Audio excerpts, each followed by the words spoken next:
are a well-intentioned and well-meaning woman and you end up helping a man who is struggling, trust and believe he hates your guts and he's going to get you back for it.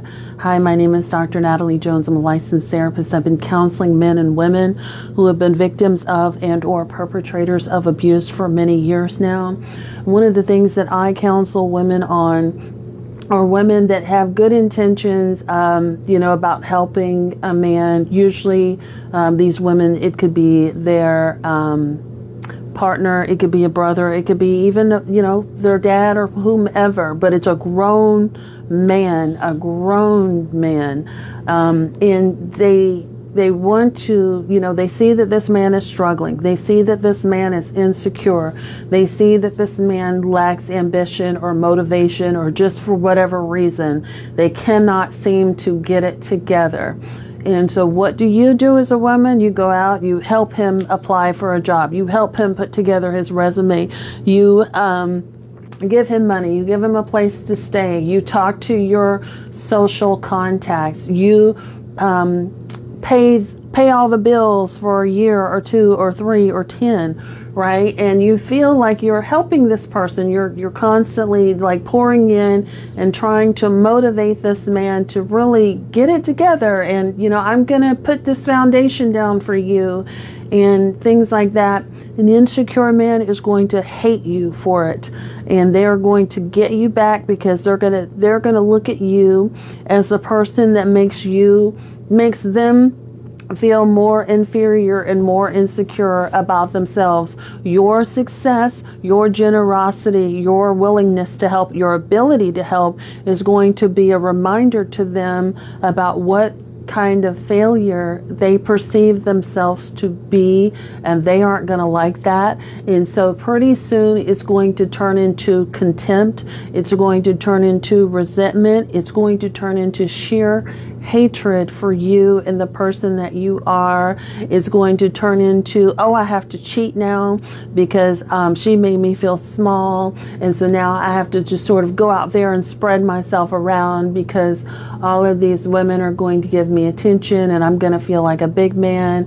It's going to look like weaponized incompetence. It's going to look like dragging their feet. It's going to look like they can't commit. It's going to look like a lot of different ways of sabotage in the relationship, but it boils down to you being more successful, you having more means, and him feeling insecure about that.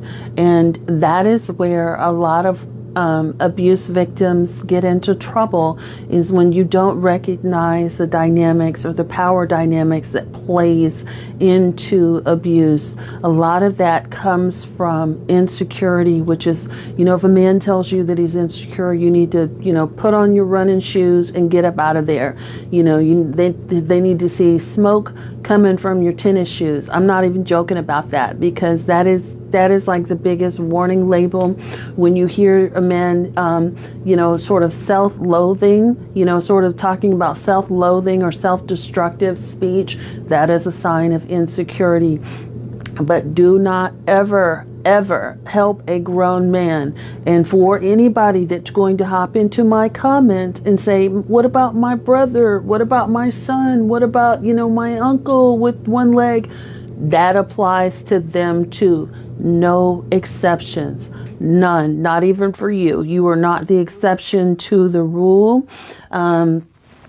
And I can't tell you how many women I've worked with that this has come back to bite them in the butt, and they can't understand why this man is so disrespectful. They can't understand why he's so angry, or why he's, violent, or why he's cheating with Tom, Dick, and Joe Schmo. They don't understand it. It starts with insecurity. So stop being so damn helpful. And, any amount of help that you're going to pour into a grown man that's capable, willing, and able. If he can wipe his own butt, he can go out there and get a job. So if he's capable, willing, and able, he needs to be able to do it himself, and you need to focus on doing something yourself. And If you want partnership, that's fine, but you need to be with someone that is yoked for you. You don't need to be with someone that where you guys immediately fall into the mother-son dynamic, where you're the mom and you're constantly wiping his chin and you're telling him, Tommy, don't behave that way, or Tommy, go clean your room, or Tommy, you need to go get a job now. You don't need to kind of do that, because that automatically sets up that dynamic. I don't care what any couples therapist tells you, because I know there's a lot of people out there, but trust and believe, if a man is insecure, he doesn't feel confident in himself, one, he has no business being in a relationship, and two, he's going to drag you to hell and back if he does. Even if he's successful, if he's not confident within himself, he will drag you back.